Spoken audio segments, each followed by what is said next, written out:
Balik lagi sama aku Anggi di Sim Kadabra. Dan halo buat kalian yang baru gabung, semangat terus belajar nih bareng sama kita. Nah, hari ini aku bakal ngerangin tentang gangguan kepribadian khas. Jadi nggak usah lama-lama, kita langsung ke teorinya aja. Keep studying and let the magic work. Kaja!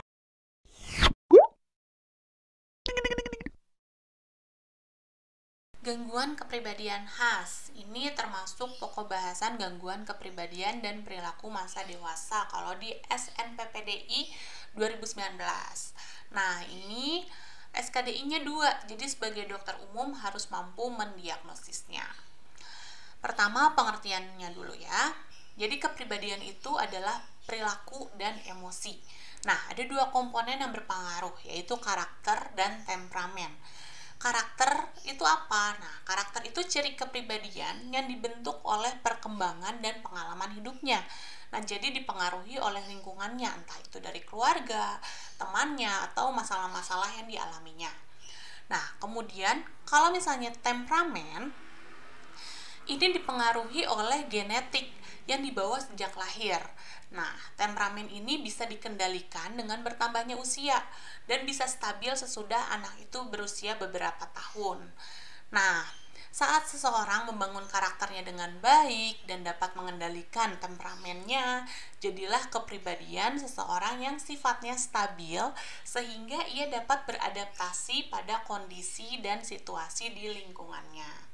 Nah, sekarang kenapa sih kepribadian itu bisa menjadi suatu gangguan?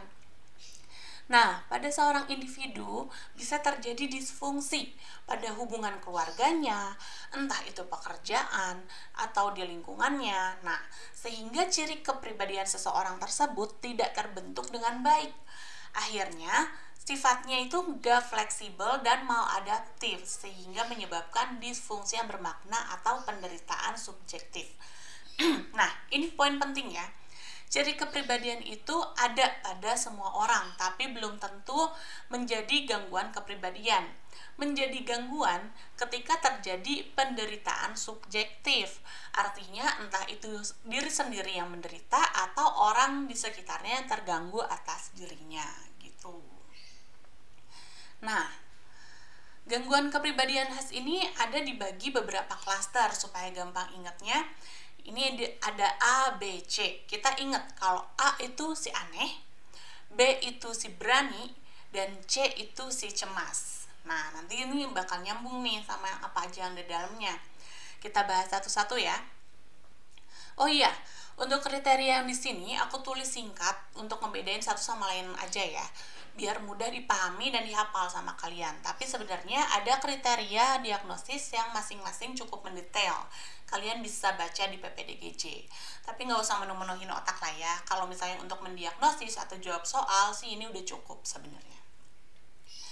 Oke, aduh. Kita lanjut bahas klaster A atau si aneh. Yang pertama ada skizoid. Cirinya dia suka menyendiri, dia tidak tertarik dengan interaksi sosial. Jadi dia bukan takut ya, tapi emang gak suka aja gitu bergaul. Entah kenapa kalau misalnya ini aku ingetnya itu amuboid. Oid gitu ya belakangnya. Jadi inget amuba, dia kan uniseluler. Nah, jadi dia suka sendirian gitu.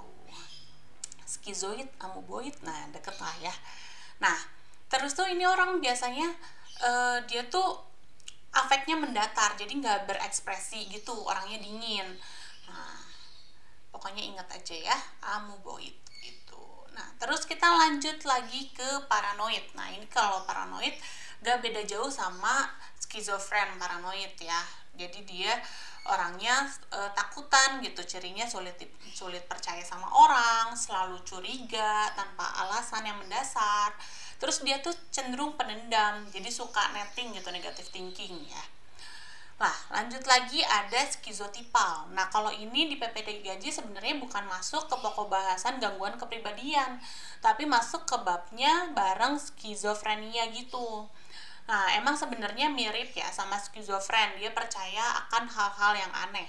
Tapi ini dia gangguannya cuman kepribadiannya aja yang percaya hal-hal aneh, nggak sampai ada halusinasi atau thought gitu. Jadi jangan kebalik ya, depannya sama-sama skizo nih, skizoid sama skizotipal. Nah, Oke, kita lanjut ke klaster B atau enggak sih berani ya. Di sini kepribadiannya yang berani-berani gitu, jadi orangnya atau ada yang ngingetnya sebagian juga ini bukan berani tapi berisik. Nah, bebas sih kalian mau milih yang mana yang lebih membantu kalian buat inget aja gitu. Yang pertama ada antisosial. Nah ini yang suka kebalik. Soalnya mungkin di otak kita tuh udah tertanam kalau misalnya ansos atau antisosial itu orang yang gak gaul gitu ya.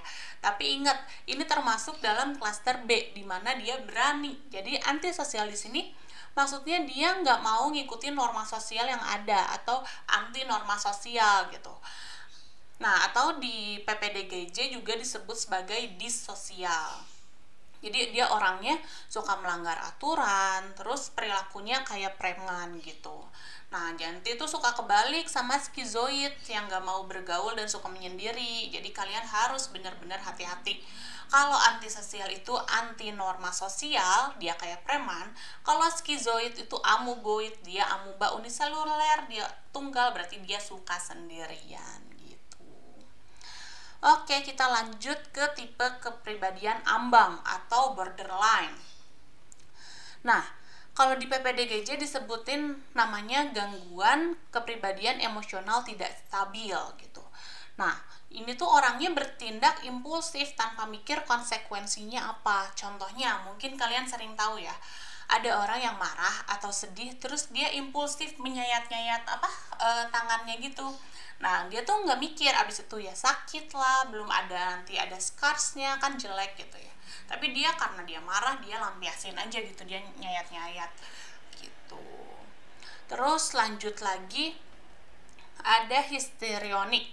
Nah, ini si drama queen atau drama king.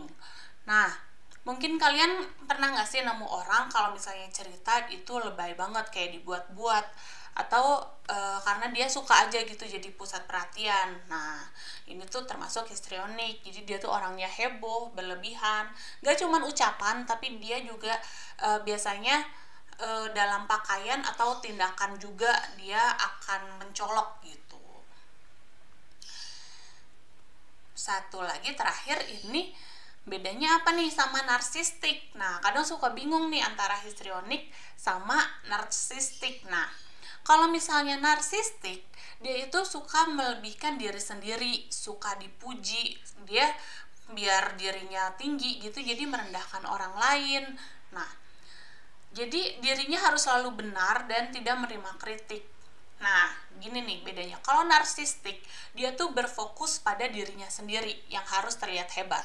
Nah, kalau histrionik, dia apa aja boleh, pokoknya dia jadi pusat perhatian. Nah, beda ya antara dirinya sendiri, dia fokus pada dirinya sendiri, atau dia melakukan suatu hal apapun yang membuat dirinya menjadi pusat perhatian gitu. Nah, yang terakhir ada klaster C atau si cemas. Yang pertama, cemas menghindar. Cirinya dia pemalu, dia rendah diri, merasa tidak layak. Nah, kalau cemas menghindar ini, dia tuh sebenarnya ada keinginan untuk bergabung dengan kelompok gitu ya, tapi takut ditolak karena dia rendah diri. Beda sama skizoid yang emang nggak ingin gitu. Yang kedua, ada kepribadian dependent. Nah, dari namanya kita udah tahu ya kalau ini ketergantungan sama orang lain gitu secara terus menerus. Jadi dia nggak bisa ngambil keputusan sendiri, bahkan keputusan besar dalam hidupnya gitu. Nah, terus dia biasanya menempatkan kebutuhan sendiri itu lebih rendah daripada orang yang dia pegang gitu. Karena dia tuh takut untuk ditinggal sama orang itu gitu. Jadi orangnya tuh nggak enakan kalau misalnya mau melakukan sesuatu. Yang terakhir ada anankastik atau suka dibilang gangguan kepribadian obsesif kompulsif. Tapi beda ya dengan gangguan obsesif kompulsif atau OCD. Nah, ini kalau misalnya OCD itu udah lebih beratnya lagi. Tapi seseorang dengan gangguan ini dia sebenarnya punya kemungkinan untuk berkembang jadi OCD, tapi kalau misalnya di sini dia lebih kayak kepribadiannya aja yang emang perfeksionis berlebihan, dia harus detail, rinci, semuanya terjadwal, teliti, hati-hati gitu gitulah pokoknya. Pokoknya dia intinya yang kalian ingat adalah perfeksionis berlebihan gitu. Nah, kita udah tahu nih tipe kepribadian A, B, C. Sekarang untuk mendiagnosis kepribadian itu harus diingat kriteria diagnosisnya. Nah, jadi diagnosis gangguan kepribadian khas ini baru bisa ditegakkan saat pasien lebih dari 17 tahun ya. Karena sama dengan gangguan identitas jenis kelamin dan preferensi seksual yang lalu, kalau gangguan kepribadian khas ini termasuk dalam pokok bahasan gangguan kepribadian dan perilaku masa dewasa. Nah, jadi karena dia masa dewasa, dia harus didiagnosis lebih dari ketika pasien itu lebih dari 17 tahun gitu. Nah, dan perlu diingat juga ini tidak boleh berhubungan dengan gangguan organik yang ada di otak yang berat atau gangguan jiwa lain. Jadi ya khusus untuk gangguan kepribadian doang, nggak ada embel-embel sakit yang lain di jiwanya. Nah, terus ini kriteria diagnosisnya. Yang pertama, itu disharmoni afek dan perilaku. Ini jelas ya. Dan itu bisa terlihat entah afek, kesadaran, pengendalian impuls, persepsi, cara berpikir, atau hubungan dengan orang lain. Pokoknya terjadi disharmoni afek dan perilaku. Nah, yang kedua, pola perilaku berlangsung lama. Jadi terus menerus, dia bukan episodik, bukan sekarang dia kayak gini, besoknya biasa aja gitu, tapi terus menerus gitu. Nah, terus dia bersifat pervasif. Pervasif itu mendalam. Nah, jadi kuat banget dalam dirinya dan maladaptif terhadap berbagai keadaan pribadi atau sosial gitu ya. Karena tadi ada gangguan, jadi dia nggak bisa beradaptasi dengan lingkungannya. Terus manifestasi ini biasanya selalu muncul pada masa kanak atau remaja dan berlangsung sampai usia dewasa. Nah, saat dia udah dewasa ini baru kita diagnosis gangguan kepribadian khas. Jadi dia kelihatannya udah dari anak-anak, nah terus berlanjut terus sampai dewasa. Nah, pada dewasa ini kita diagnosis gitu. Kemudian menyebabkan penderitaan pribadi yang berarti personal distress ya. Akan terlihat nyata ini kalau misalnya setelah perjalanan yang lebih lanjut gitu. Terakhir, biasanya berkaitan dengan masalah pekerjaan dan kinerja sosial. Nah, ini ada kata biasanya. Jadi, poin ini nggak selalu ya ada hubungannya gitu. Oke, untuk topik kali ini mungkin segini dulu ya. Kalau misalnya ada yang mau ditanyain atau kalian dapat teori dari sumber lain yang berbeda, kita boleh banget diskusi di kolom komentar. Mohon maaf kalau misalnya banyak kekurangan.